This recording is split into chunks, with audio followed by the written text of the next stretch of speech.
அனைவருக்கும் வணக்கம். இந்த படத்தின் தயாரிப்பாளர் ஸ்ரீனியா அவர்களுக்கும், படத்தின் கதாநாயகன் ஆதித்யா ஆதவா ஈஸ்வரா அவர்களுக்கும், படத்தின் இயக்குனர் கமலநாதன் புவன்குமார். கமலநாதன்கிறது ஒரு அப்பா பேரை நினச்சிருக்காரு. அப்பாவுடைய வளம் வர்றாரு. அனைவருக்கும் வாழ்த்துக்கள். என் மேடையில் வாழ்த்து சொல்கிறத விட உங்கள் எல்லாருக்கும் வாழ்த்து சொல்லணும். இந்த புயல் மழையும் தப்பிச்சு வந்திருக்கோம்.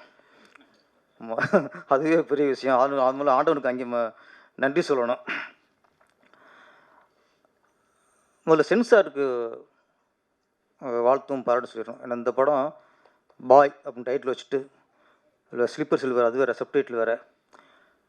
இதை எப்படி விடுவாங்களான்னு கேட்டேன் நான். எனக்கு ஒரு இது இருந்துச்சு, எப்படி விடுவாங்கிற ஒரு கேள்வி இருந்துச்சு. ஆனால் சென்சார் படம் ஆயிடுச்சு. சென்சார் சர்டிஃபிகேட் கொடுத்துட்டாங்க, வாங்கியிருக்காங்க.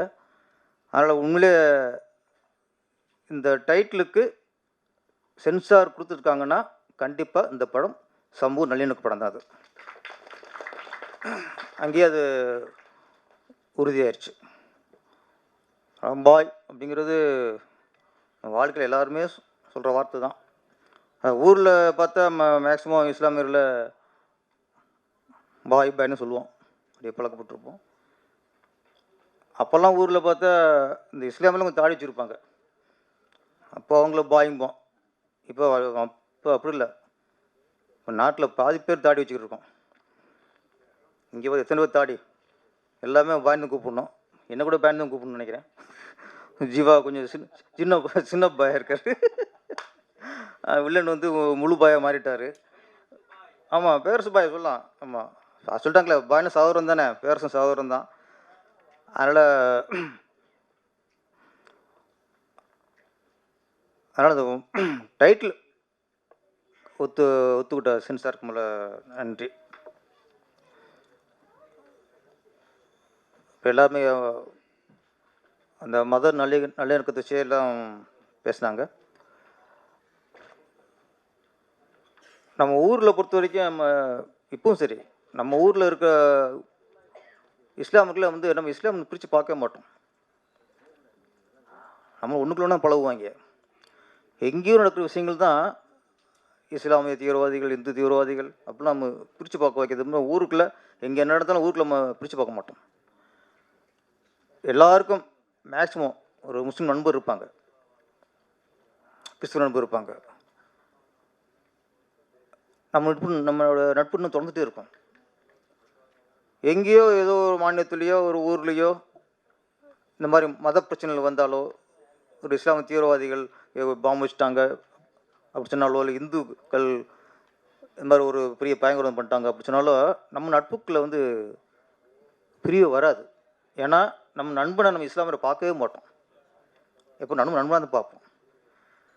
எங்கேயும் நடக்கிறது வந்து நம்ம ஊரில் உள்ள நம்ம நண்பனை எப்படி பிரித்து பார்க்க முடியலையோ, அதே மாதிரி எங்கேயோ ஒரு முஸ்லீம் அதே மாதிரி பார்த்துட்டோம்னா நம்மளுக்கு பிரிவே வராது. நம்ம எங்கேயோ ஒரு காலத்தில் நம்ம முஸ்லீமாக பார்க்குறோம். அதுதான் இங்கே நிறைய அரசியல்வாதிகளும் இங்கே நிறையா பயன்படுத்துகிறாங்க. நல்ல ஒரு டைலாக் இருந்துச்சு ட்ரைடரில், மதம் ஒரு அரசியல் கருவின்ட்டு. சரியான டைலாக் அது. அதான் கதை. ஆக்சுவலி மதங்கிறது மனிதனுக்கு அடையாளம் இல்லை, மனிதாபிமானம்தான் மதம். அதுதான் வேணும். நம்ம மனிதாபிமானம் இருந்தாலே நம்ம எந்த மதமும் நம்மளுக்கு அடையாளம் தேவையில்லை. ஒரு மனுஷனாக இருக்கணும். இப்போ அந்த நமக்குள்ள அது ஒரு பிரித்து தான் இன்றைக்கி அரசியல் பண்ணுறதும் சரி, ஒரு மதத்தை வச்சு ஒரு இயக்கம் நடத்துகிறதும் சரி, இது எல்லாமே காரணம் மனிதாபிமானத்துக்கு விலகி வர்றது தான். சுபாஷர் சொன்னார், ஒருத்தன் தீவிரவாதினாலே அவனுக்கு எந்த மதமும் இல்லை, அவன் மிருக ஜாதி. ஃபஸ்ட்டு ஒருத்தன் தீவிரவாதம் பண்ணால் அவனுக்கு என்ன, அவன் மனுஷனாக தானே மதம். நம்மளுக்கு ஒரு பாம்பு வச்சு ஒரு 100 ரூபா 200 ரூபா கொள்றானா, அவனுக்கு இப்படி ஒரு மதத்துக்கு நான் சொல்ல முடியும். அவன் இஸ்லாமியர் இருக்க முடியாது, இந்துவாக இருக்க முடியாது, கிறிஸ்துவாக இருக்க முடியாது. நம்ம நாட்டில் உதாரணத்துக்கு அன்னை தெரசா, யாராவது அன்னை தெரசாவை ஒரு கிறிஸ்தவ பெண்மணி பார்க்குறோமா? யாராவது பார்க்குறோமா? அன்னை தெரசானா கருணையின் உருவம், அதானே? யாராவது அப்துல் கலாமை, யாராவது இஸ்லாமியரை பார்க்குறோமா? பார்க்க மாட்டோம். அப்துல் கலாம்ங்கிறது நம்ம ஒரு இந்தியனை பார்க்குறோம், சிறந்த இந்தியனை பார்க்குறோம், ஒரு மனித நேயமிக்கில் ஒரு மனிதராக பார்க்குறோம். கர்மவீர காமராஜர் இந்துவாக பிறந்தவர் தான். யாராவது ஒரு இந்துவாக பார்க்குறோமா? சிறந்த ஆட்சியாளர், சிறந்த மனிதர். அப்போ எப்போ நம்ம மதத்தை தாண்டி வாழ்கிறோமோ அங்கே தான் மனுஷனை வாழ முடியுது. இந்த படத்தில் எண்டு பாவமைக்கிறத சொல்கிறாங்க. அது நடந்த சமீபத்தில் கோயம்புத்தூரில் நடந்த கதை மாதிரியே அந்த சீன்லாம் வந்துச்சு. கோயிலுக்கு முன்னாடி கார் நிற்கிறது, கார் வெடிக்கிறது. சமீபத்தில் இருந்த கோவை குண்டு வெடிப்பு தான் ஞாபகத்துக்கு வந்துச்சு எனக்கு. அதை வச்சு தான் அந்த பாதிப்புல தான் டயட் பண்ணி போகிற நினைக்கிறேன் கதை. நம்ம என்னென்னா சில விஷயங்கள் பரபரப்பாக செய்தியாக தான் பார்க்குறோமே தவிர அதுக்கான தீர்வு நமக்கு வந்து சேரவே மாட்டேங்குது. இந்த நாட்டு நடக்கிற மிகப்பெரிய பிரச்சனை தான். இப்போ கோவிலோ குண்டு வெடிச்சுது, ஓகே. அன்னைக்கு பரபரப்பாக சிலிண்டர் வெடிச்சுனாங்க, அப்புறம் கார் வெடி விடுனாங்க. அதுக்கு பல பேர் வச்சு வந்துட்டான். அவனோட நோக்கம் நிறைவேறி இருந்தால் அன்றைக்கி எத்தனை பேர் செத்துருப்பான்னு தெரியாது. அன்றைக்கி அவன் நோக்கம் நிறைவேறாதனால அந்த காரோடு போச்சுது. நிறைவேறிந்தா ஓகே, பிடிச்சாச்சு. அவன் யார், அவனுக்கு பின்னணி என்ன நமக்கு தெரியுமா? நிறைய விஷயங்கள் நம்ம செய்தியாக தான் பார்த்துட்டு இருக்கோம் தவிர அதுக்கான தீர்வு நமக்கு தெரிய மாட்டேங்குது. எத்தனை வருஷம் ஆகிப்போச்சு? யார் தெரியும் சார்? தெரியல. அதுக்கு யார் பின்னணியும் தெரியல. தெரிஞ்சிருந்தாலும் மக்களுக்கு தெரிவிக்க மாட்டேங்கிறாங்க. அப்படி ஒரு குரூப்பு பிடி விட்டுச்சுன்னா அவங்க கொடுக்க தண்டனை வந்து மக்களுக்கு தெரியணும். ஒரு பாம்பு வச்சு வெடித்து அப்பாவி மக்கள் இறந்தாங்கன்னா அவனுக்கு இந்த தண்டனை அப்படிங்கிறது மக்களுக்கு தெரியணும். ஆனால் அவனே ஒரு மனித விடு மாதிரி தான் வர்றான். இந்த சிந்தனை மக்களுக்கு வராமல் இருக்கும். நிறைய விஷயங்கள், ஒரு மாணவி கற்பழித்தாலோ, ஒரு பாம்பு வெடித்தாலோ, எவனே ஒரு கொலை பண்ணாலோ எல்லாம் செய்தியாக பார்க்குறோமே தவிர அதுக்கான தண்டனை வந்து உணர்றதே இல்லை. இந்த கவர்மெண்ட் வந்து அது வந்து அவனுக்கு தெரிவிக்கிறதும் இல்லை. வெறும் செய்தியாக படிச்சுட்டு நம்ம அடுத்து இப்போ பரவாயில்ல, வாழ்க்கை வந்து ரொம்ப ஃபாஸ்ட்டாக போய்கிட்டு இருக்கு, ரொம்ப வேகமாக போய்கிட்டு இருக்கு. இந்த மாதம் ஒரு விஷயத்தை படிச்சுக்கிட்டு இருந்தால் மிக்ஜாம் புயல், அவ்வளோதான். அடுத்த மாதம் மறந்துடுவோம், அதை டோட்டலாக மறந்துடுவோம். இன்னொரு பிரச்சனை வரும். இந்த பிரச்சனைக்கு மேலே பிரச்சனை வரும்போது அதை நம்ம பரபரப்பாக ஆக்கிட்டே இருப்பாங்க, நம்ம மறந்து போயிட்டே இருப்போம். இதனால மக்களுக்கு தான் பாதிப்பு. ஒரு பிரச்சனைக்கு என்ன தீர்வு, என்ன தண்டனை கிடைச்சிது, அதை கொண்டு வரணும்.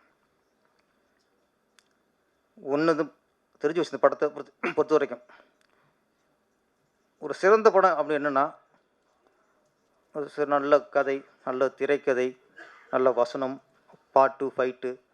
அதனால் எந்த படம் ஒரு சமூக பிரச்சனையை தாங்கி ஒரு சமூகத்துக்கு நல்ல விஷயத்தை சொல்லுதோ, அது கதை எப்படி இருந்தாலும் சரி, திரைக்கதை எப்படி இருந்தாலும் சரி, அது சிறந்த படம் தான்.